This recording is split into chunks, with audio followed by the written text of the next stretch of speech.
그렇기 때문에 하나님의 사랑은 하나님의 심판이 뭔지를 이해할 때만이 이게 뭔지라는 거예요. 그렇기 때문에 제일 먼저 자기가 죄가 있다는 자각이 희미하면은 심판에 대한 자각도 희미한 거예요. 어저께 우리 집에 제가 드디어 이제 시간을 냈어요. 우리 집에 최근에 요즘에 여호와의 증인들이 많이 와요. 그래서 오는 분마다 전화번호 줘가지고 다시 오라고 그래 했는데 어저께 드디어 이제 아들을 데리고 왔는 거예요. 왔는데 안에서 그러니까 이게 모순을 가지고 있는 거예요. 지옥이 없어요. 그들은 지옥이 없는데 천국은 있어요. 심판은 없는데 구원은 있어요. 그래서 그러면 제가 물어봤어요. 그럼 어디로부터 구원을 받는 겁니까? 그러면 처벌이 없는데 용서는 뭘 용서하는 겁니까? 그랬더니 요거는 내가 좀 준비가 안 됐는데 저 바깥에 있는 누구예요? 아니 그러지 말고 아주머니가 전화하면은 아주머니가 아는 걸 전해야 되지 않냐고. 그러니까 아주머니가 확실하게 내한테 설명해 줄 수 있어야 된다. 그래서 그래야 나도 거기 한번 가볼 거 아니냐고. 여기 아들도 있는데 이 아들도 뭔가 알고 다녀야 되지 않냐고.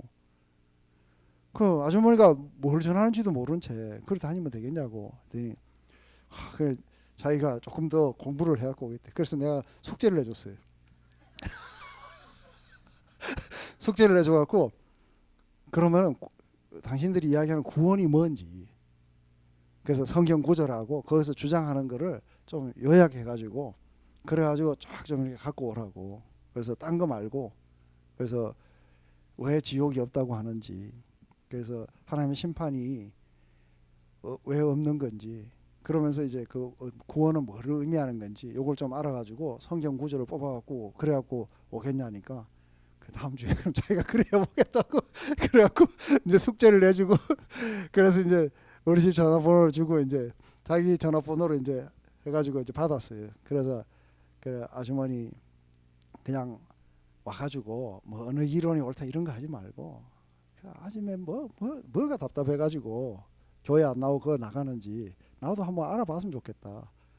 그러고 이제 나중에 내가 거기서도 이야기할 거지만 티타임에서도 이 사람들은 구원의 확신이라는 게 없어요. 그런데 어린아이까지가 나가서 다 전해. 근데 이게 구원의 확신을 받은 이 백성들은 나가라 그래도 안 나가. 그래서 내가 그거는 내가 좀 배우고 싶다. 뭐 어째야 다 내보내느냐 그래요. 진짜 어메이징하다. 그래서 나도 좀 배우고 싶고 그래서 너가 만나는 데가 어디냐니까 우리 집 밑에 바로 밑에 있대요. 그래서 언제 한번 좋은 집회 있을 때 날 좀 초청해달라. 그 다음에 올 때에 우리에 있는 사람들 데리고 올까요? 하고 아니 그 사람들은 내가 다음에 만날게. 근데 우선 아주머니하고 아들하고 둘이 먼저 그래서 성경을 믿느냐니까 믿는다는 거예요. 그래서 기도하면서 성경을 읽으면 우리 모두 다 동일하게 구원으로 이끄실 테니까 그 안에서 우리가 어느 게 진리인지를 진지하게 탐구하는 마음으로 만났으면 좋겠다. 서로 네 이론이 옳다 내 이론이 옳다 하지 말고 그래서 좋으니까 이것도 좋은 기회 아니냐니까 생각해보니까 그렇대. 좋은 기회 같아. 그러면은 성경을 믿으니 성경을 가지고 연구해가지고 일주일 후에 다시 오자고 하니까 좋다 그래갖고 숙제를 내줬어요. 제가 15년 전에 한국에서 동일한 사건들이 있었어요. 제가 광안리 해수욕장에 나갔는데 갑자기 어떤 아주머니가 왔는 거예요. 저보고 보니까 여호와의 증인인 거예요. 아이고 아침에 내가 손 붙잡고 아침에 답답해가지고 교회 놔두고 글로 갔습니까 하니까 설명하는 거예요. 설명하는데 한두 마디 물으니까 금방 뒤에 사람 찾아요. 그래가지고 나는 같이 온 분인 줄 알았어요. 그랬더니 자기보다 한 단계 높은 사람이에요. 그 사람 왔는데 그 사람한테 또 제가 물으니까 그 사람도 또 위에 있는 나중에 보니까 거기에 산책하는 사람 절반이 그 사람들이 뛰다. 그래서 쫙 왔는데 그러면서 제일 마지막에 위에 사람이 왔다니까 이 사람이 그러더라고요. 남자죠. 그러더라고요. 남자 맞더라고. 그래서 그 남자가 제일 마지막 남자가 왔더라고. 근데 그때 제가 SBS를 막 끝내고 한국 돌아왔을 때예요. 성경이 머리에 있을 때예요. 그래서 서가지고 자기는 성경 가지고 이야기하고 내가 밑에서 이제 이야기하고 이제 자기 패거리 한 30-40명이 모였어요. 그래 막 이야기하는데 무슨 말을 하면은 그 앞에 구절을 봐라 어쩌라 하니까 이걸 성경 안 보고 막 앞에 구절이 어떻고 뒤에 구절이 어떻고 몇 장 몇 절 봐라 하고 이러놓으니까 밀리거든요. 야 그럴 때 이게 사단이 비를 뿌려버렸어. 완전히 막 장대 줄비가 갑자기 내리는 거예요. 그래가지고 막 얼른 내 전화번호하고 이 저기 뭐 동호수하고 이래가지고 그 아주머니 찾은 거예요. 저가지고 아주머니 주면서 아주머니 가능한 한 많은 사람 데리고 우리 집에 오라고 안 오더라고요. 아니 자기들이 뭘 믿는지를 몰라요. 이해를 못해요. 이 모순을 가지고 있는 거예요. 죄에 대한 자각이 없으니 심판에 대한 자각도 희미하고 심판에 대한 자각이 희미하니 예수님의 필요성도 희미할 거고 구원의 필요성도 희미한 거예요. 다 안에서 뭐부터 시작되는 거예요? 죄에 대한 자각부터 시작돼야 돼요.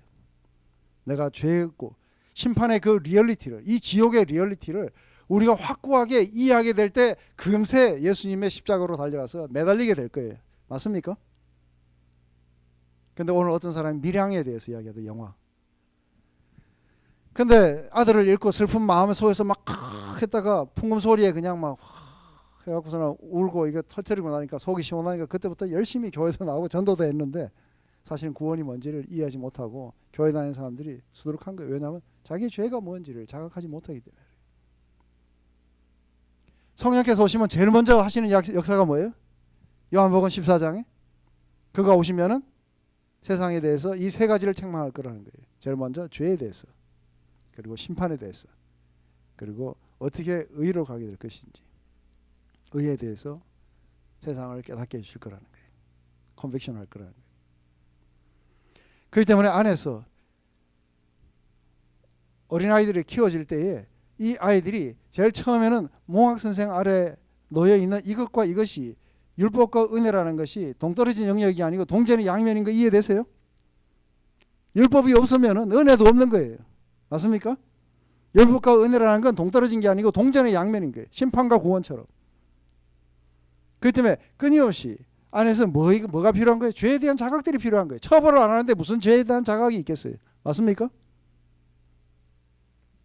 죄에 대한 자각과 은혜에 대한 인식, 이 두 개가 함께 같이 자라가야 되는 거예요. 그렇기 때문에 은혜 아래 오기까지 우리는 율법 아래 메인바 되어야 되는 거예요. 그래야만이 우리는 은혜를 은혜로 받을 수 있는 상태 속에 들어갈 수 있게 돼요.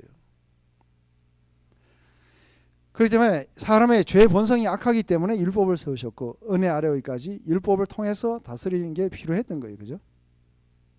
그렇기 때문에 죄의 인식을 위해서, 하나님을 알기 위해서, 은혜에 들어가기 위해서 우리는 법을 세워야 되는 거예요.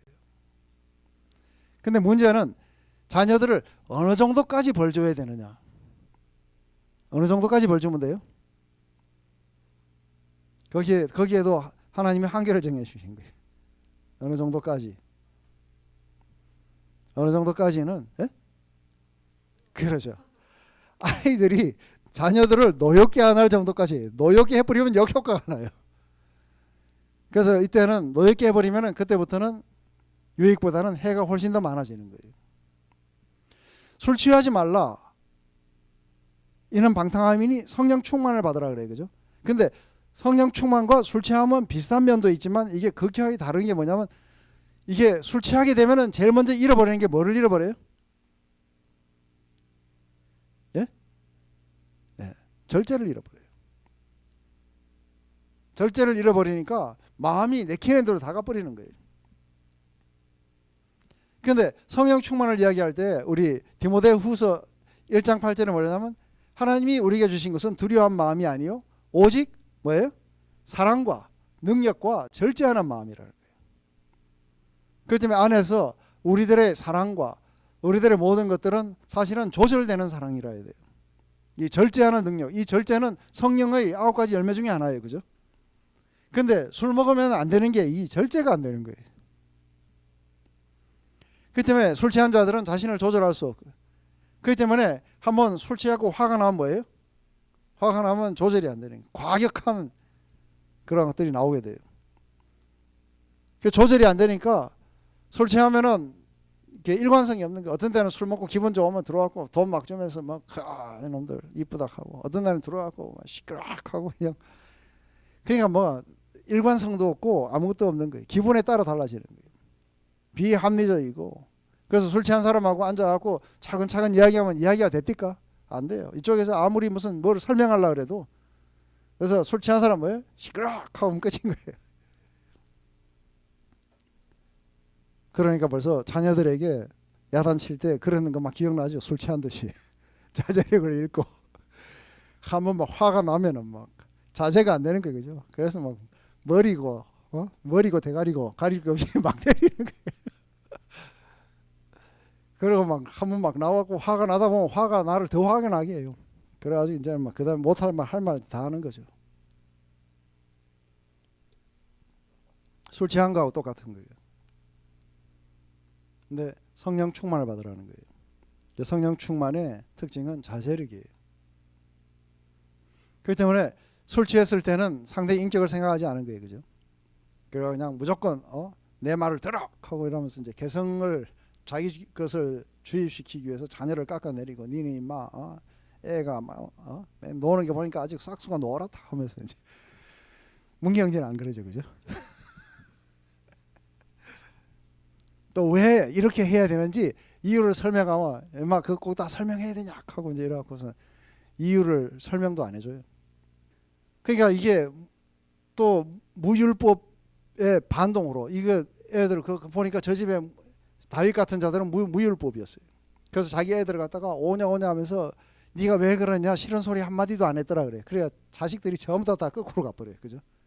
이 무율법의 반동으로 우리는 절대로 저렇게 애들이 망가지는 게 안 된다 해갖고 어떻게 혹독하게 이제 체벌을 가하는 거예요. 그래서 노엽게 할 정도까지 때리는 거예요. 그래서 실수한 것에 비례해서 해주는 게 아니고 그걸 훨씬 더 넘어가기 시작할 때 뭐예요? 안에서 반동이 나오기 시작하는, 노엽기 시작하는 거예요. 그렇기 때문에 훈육은 항상 성령 충만한 가운데, 그래서 언제나 이 동기가 사랑이라 해야 되죠, 그죠? 그러기 위해서, 자녀를 다스리기 위해서 누구부터 다스려야 돼요? 내부터 다스려야 돼요. 내가 지금 화가 나 있는 상태 속에서 훈육하기 시작하면 뻔해. 결과는 뻔해, 그죠? 욕하고 끝날 거예요. 먼저 사랑에 의해서 자신을 조정되고 나서, 그러고 나서 언제나 자녀를 향해서 오래지 않고 자녀의 유익을 위해서 그렇게 해야 되는 거죠. 그리고 이 일을 통해 갖고 이 자녀들이, 이 영혼들이 하나님을 알게 되고 예수님의 은혜와 사랑을 알 수 있도록 우리에게 맡겨주고 보호해 주라고 우리에게 준 선물들인 거예요. 우리 모두 다 저를 포함해서 실패했던 거 다 알아요. 술 취한 듯이 그랬던 적들도 얼마나 많은지 몰라요. 그래서 자녀가 노엽게 돼버렸어요. 이게 무서우니까 뭐예요? 자식하고 골프하고는 마음대로 안 되더라. 그때부터는 몬테소리가 들리는 거예요. 그래, 지들 하고 싶은 대로 하고 뭐 결국은 지 인생인데 뭐 해가지고 완전히 또 다 훈육하는 것도 포기도 해버리기도 하고, 이 둘 중에 왔다 갔다 한다는 거죠.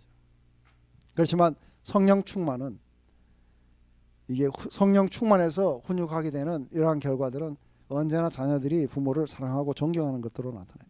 우리 아버지 굉장히 무서웠어요. 우리 아버지가 아주 무서웠었는데, 아버지가 또 제가 중학교 2학년 때 담임 선생은 우리를 체벌했어요. 그래서 이런 데 올라가갖고 여기 맞았어요.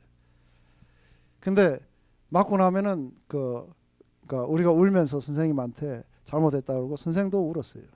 그러니까 우리는 그 선생을 존경했어요. 왜냐하면 그분이 우리를 사랑하는 걸 알았기 때문에. 그러니까 아버지가 무서웠지만 아버지를 굉장히 사랑했었어요. 왜냐하면 아버지가 하는 그런 모든 것들은 우리를 사랑해서 한다는 것을 우리가 알았기 때문에 그래요. 근데 갑자기 와갖고 난데없이 기사대기부터 두드려 패고 한참 하고 나는데 왜 때려 했더니 우선 몇 대 맞고 나서 말하게 하고서 두드려 패고 난 뒤에 이야기하면 이야기가 됩니까? 우리의 절제를 통해서 부모가 화가 나서 하는 것이 아니라 자신을 사랑해서 하는 것을 갖다가 알게 해주는 거죠.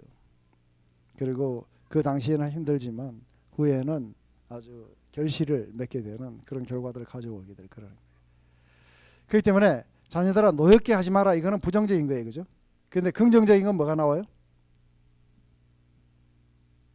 긍정적으로는 뭐 하라고요? 주의 교양과 훈계로. 그래요. 주의 교양과 훈계로. 이것은 양육하라는 것은 성숙할 때까지 먹이고 기르라는 거예요. 그죠? 그들의 영혼이 하나님과 올바른 관계를 가지기 위해서 길러줘야 되고 양육받아야 돼요. 이게 부모의 의무인 거예요. 그렇기 때문에 훈계라는 것은 이게 타이르는 거예요. 그죠? 마음과 정신을 갈고 닦는 일의 그 전반적인 것을 위해서 우리는 계속해서 타일러야 돼요. 무엇이 옳은지 무엇이 그런지를 우리가 가르쳐야 되고, 특별히 그리스도를 아는 그런 예수님을 갖다가 구주로 아는 그런 지식을 갖다가 가르치면서 양육해야 돼요. 여러분들 신명기 6장하고 신명기 11장에 여러분들 보면은 계속해서 나오는 게 뭔지 알아요? 여러분들 신명기 6장하고 11장을 읽어보면은 너희들이 이제 약속한 그 땅에 들어가게 되면은 주의 율법을 부지런히 가르치라는 거예요. 하나님을 사랑하라고 부지런히 가르쳐야 된다는 거예요. 어떻게 가르쳐야 된다고요? 천장에 딱 보면 주를 사랑하라고 붙어 있는 거예요. 문을 열려고 딱 해보면 거기에 있는 거예요. 화장실에 가고 앉으면은 거기에다가 주를 사랑하라. 손목에다 걸고 여기에다가 이마에다 써붙이고 앉으면서 나가면서 들어오면서 나가면서 부지런히 가르치라는 거예요. 주를 여호와 하나님을 사랑하라고 그렇게 가르치라는 거예요. 그러면서 가끔 가다가 자녀들이 이제 이렇게 하거든 하요. 지금 아버지가 하는 거 왜 그렇게 하는데요? 갑자기 우리 아버지는 우리가 너무 어렸었는지 잘 안 가르쳐 줬어요. 매일 밤마다 저한테 포도주를 한 잔씩 줬나. 근데 진짜 포도주였어요. 근데 제가 이게 국민학교도 아직 안 들어갔을 때인데 조그마한 자녀인데 그거 한 잔 먹고 나면 속이 아려가지고 잠이 안 오는 거예요. 그럼 뭔가 또 조그마한 거 떡 같은 걸 이렇게 줬는데 아버지 이거 왜 맨날 밤마다 먹어야 됩니까? 그랬을 때 왜 이렇게 하거든 묻거든 하는 거예요. 신명기 6장 20절에 묻거든 여호와 하나님이 너희들을 갖다가 그 애굽의 종된 데서부터 그분의 강력한 팔로 너희들을 구원해냈고 이렇게 했던 것들을 기억하는 것이다 하고 이렇게 가르쳐야 되겠죠. 근데 그때 제가 왜 그런지를 갖다가 들은 거는 잘 기억은 안 나는데 맨날 그거 먹어갖고 고통스러웠던 거는 기억해요. 애들이 묻는 질문에 성실하게 답변할 수 있도록 해서 우리가 알고 있는 이 지식, 우리가 알고 있는 이 삶에 함께같이 기쁨을 누려야 돼요. 근데 이런 거는 주일학교 선생님이 가르쳐 주겠지 하고 그렇게 생각하면 안 되겠죠. 부모에게 하라 그래요. 우리 오늘 조금 더 시간이 좀 됐지만 조금 더 보기를 원하는 거는 우리 종들과 하다가 안 되면 다음 시간에 좀 마저 할게요. 종들아 두려워하고 떨며 성실한 마음으로 육체의 상전에게 순종하기를 그리스도께 하며 눈가림으로 하여 사람을 기쁘게 하는 자처럼 하지 말고 그리스도의 종들처럼 마음으로 하나님의 뜻을 행하며 단 마음으로 섬기기를 주께 하듯 하고 사람에게 하지 말라. 이는 각 사람이 무슨 선을 행하든지 종이나 자유하는 자나 주에게서 그대로 받는 줄 알미라. 상전들아 너희도 저희에게 이와 같이 하고 공갈을 거치라. 이는 저희와 너희의 상전이 하늘에 계시고 그에게는 외모로 사람을 취하는 일이 없는 줄 너희가 알미라. 한 가지 이 안에서 오늘 이 본문을 보기 전에 이 안에서 성경은 이상하게 노예 제도를 폐지하라고 이야기 안 해요. 그죠? 성경의 가르침 안에 노예 제도를 폐지하라고 안 해요. 근데 안에서 중요한 거는 인간이 만들어낸 어떤 제도나 이런 거를 그러니까 성경은 그런 거에 대해서 옳다 나쁘다를 절대 이야기 안 해요. 공산주의가 나쁘다, 민주주의가 좋다, 아니면 노예 제도가 나쁘다 이런 식으로 성경은 절대로 그런 데 대해서 이야기하잖아요. 근데 성경은 다만 이야기할 때 공산주의 치하에 있는 사람들에게는 어떻게 공산주의자들과 관계를 할 것인가, 노예 제도 안에 있는 노예들에게는 어떻게 그 제도 안에서 어떻게 크리스찬의 삶을 살 것인가, 아니면은 독재 군사 정권 안에서는 거기서는 어떻게 크리스찬의 삶을 살 것인가에 대해서 이야기하는 거예요. 근데 한 번도 독재 정권이라든지 아니면은 노예 제도라든지 공산주의라든지 이런 거에 대해서 비평을 가하지 않아요. 이게 성경이 전반적으로 여러분들이 거기에 대해서 읽어보신 적 있으세요? 없죠, 그죠? 그렇지만 분명한 거는 여기서 노예들아 그래요, 그죠? 노예들아 상전들을 어떻게 하라고 하면서 노예 제도 안에서 어떻게 살아가야 되는지에 대해서만 가르쳐요.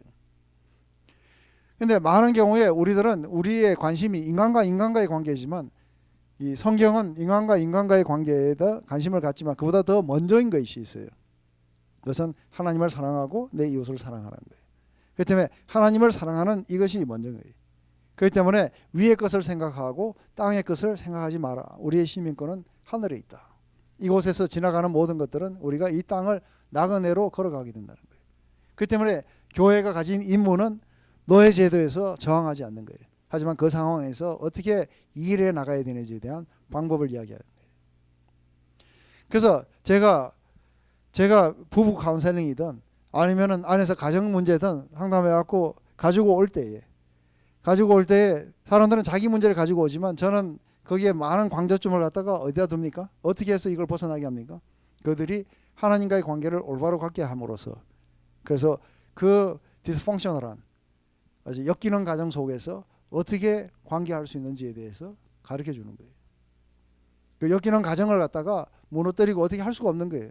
그래서 나와가지고 다른 집에 어답트 돼 갈 수도 없는 거고 안에 엮이는 가정이 있다면 오케이 아니면 결손 가정이 있다면 오케이 그렇다면 거기에서 너희들은 어떻게 관계를 해야 되는지 근데 그것을 먼저 하나님과의 올바른 관계들이 맺어지고 나면은 성령으로 충만하게 되면은 그 다음에 그게 보이게 되는 거예요. 그러니까 성령 충만하지 않으면 절대로 이건 받을 수가 없는 이야기들인 거예요.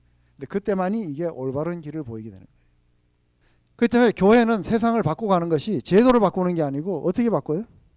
안에서 우리는 공산주의가 여러분들 공산주의가 무너져 가지고 민주주의로 바뀌면은 교회가 좋은 거예요? 사실은 하나님 나라는 민주주의 안에 없는 거예요. 맞습니까? 하나님 나라는 공산주의 안에도 없지만 민주주의 안에도 없는 거예요. 그런데 이 교회의 임무는 뭐냐면 공산주의자들이 구원받는 걸 보고 싶은 거예요. 맞습니까? 근데 한 가지 이런 일이 라서요. 처음에 공산주의자들이 이 소련 안에서 구소련 안에서 이 크리스찬들을 박해했었어요. 근데 나중에 스탈린 안에 나중에 생각의 변환이 온 거예요. 왜냐하면 이것들이 해보면은 전부 다 겉도는 것만 하고 실제로 마음속으로는 열심히 일하는 게 없는데 유일하게 성실하게 끝까지 일하는 사람들을 보니까 전부 크리스찬들이라는 거예요. 그래서 후에 스탈린은 바꿨어요. 바꿔갖고 이 크리스찬들에게 페이버를 주기 시작했는 거예요. 우리는 술고래를 갖다가 나무랄 필요 없어. 술고래가 이게 예수 믿는 걸 보고 싶은 거예요. 맞습니까? 그래서 이게 바뀌게 되면 술은 자동이 된 거예요. 공산주의자들이 예수님을 믿고 본어게인 하게 되면은 자동 그거 되는 거예요.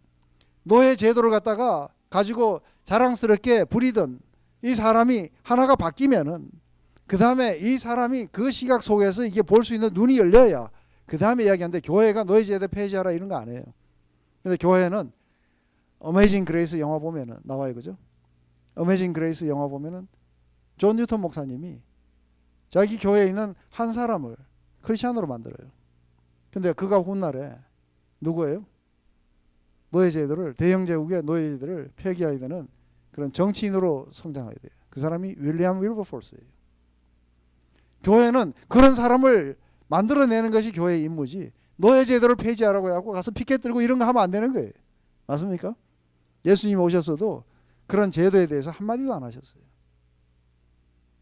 근데 그 안에서 그게 무너뜨려지는 그런 모든 잘못된 것들이 완전히 사라지게 되는 그래서 여러분들 빌레몬스를 읽어보시면은 빌레몬의 종이었던 오네시모가 나중에 이게 회심해가지고 다시 그 옛날에 돌아가면 죽어요. 근데 그 빌레몬에게 편지를 써가지고 자기 주인에게 돌려보내요. 근데 뭐라 하냐면은 이제는 그러니까 원래 주인이었던 너에게 돌려보냈는데 이제는 종으로 말고 주 안에서 형제로 받아들라고. 그래서 나중에 실제로 빌레몬은 자기가 주인이었기 때문에 빌리몬스가 있지만 실제로 초대교회 때 크게 활약했던 것은 오네시모예요. 안에 노예 제도가 어떻게 관계하느냐에 따라서 사라져 버려요. 그 안에는 이제는 예수 그리스도 안에서는 자주자나 종이나 남자나 여자나 이런 모든 구분들이 그 안에서 성령의 충만함 속에 그 안에서 어떻게 서로 관계되느냐의 속에서 다 사라지게 돼 있는 거예요. 그렇기 때문에 제도 자체를 갖다가 없애라고 그렇게 소리를 높이지 않는 거예요. 그렇기 때문에 공산주의를 탄핵하는 게 아니라 복음화시키는 거고, 만약에 탄핵하면은 복음화의 길이 막혀요. 맞습니까? 우리가 공산주의를 교회가 반대하는 걸 알면은 공산주의는 절대로 선교사를 못 들어오게 할 거예요. 그들은 거듭나야 되는 거예요. 기독교는 현존하는 어떤 사회, 정치, 경제 조건과도 관계를 갖다가 폐하지 않은 채 그대로 유지를 한 채 그 속에 하나님 나라가 전파가 되는 거죠. 우리 더 하려고 그러니까 시간이 다 돼가지고 오늘 여기서 마치는데, 우리 다음 시간에 이 부분들을 조금 더 하고 그러고 나서 이제 에베소서의 제일 뒷부분에 가면 여러분들이 굉장히 많이 혼란을 겪고 있고 또 그랬던 부분, 영적 전쟁의 부분이 나와요. 그죠? 그래서 주 안에서 아주 강건하라고 하면서 구원의 투구를 쓰고 그리고 이 영적 전쟁하라는 이야기가 나옵니다. 우리 그 부분은 다음 시간에 함께 같이 그렇게 하기로 하고, 제가 기도하고 마칠게요. 하나님 아버지, 오늘 우리 가운데 가정 안에서 어떻게 우리가 관계를 해야 되며 우리가 세상의 그런 모든 제도들과 어떻게 관계를 해야 되는지, 하나님 로마서 13장에 모든 제도들, 이것은 주께서 세우시지 않는 것이 아무것도 없다고, 그래서 그 안에 있는 모든 권위들에게 순종하라고 말씀하셨던 걸 기억합니다. 하나님, 바로 그것을 통해서 잘못된 제도들이 무너지고 그 안에 하나님의 나라가 서는 것을 보게 됩니다. 하나님, 하지만 아직도 많은 크리스찬들이 그것을 이해하지 못한 채 하나님 제도에 항거하고 또 마치 믿지 않은 자들처럼 그렇게 길거리에 데모로 나가게 되고 하는 것들을 봅니다. 하나님, 다시 한번 하나님 나라에 대한 명확한 이해를 주시고 우리가 술 취한 사람들처럼 살지 않고 성령 충만한 사람으로 살아갈 수 있도록 인도하여 주시옵소서. 예수님의 이름으로 기도드립니다. 아멘.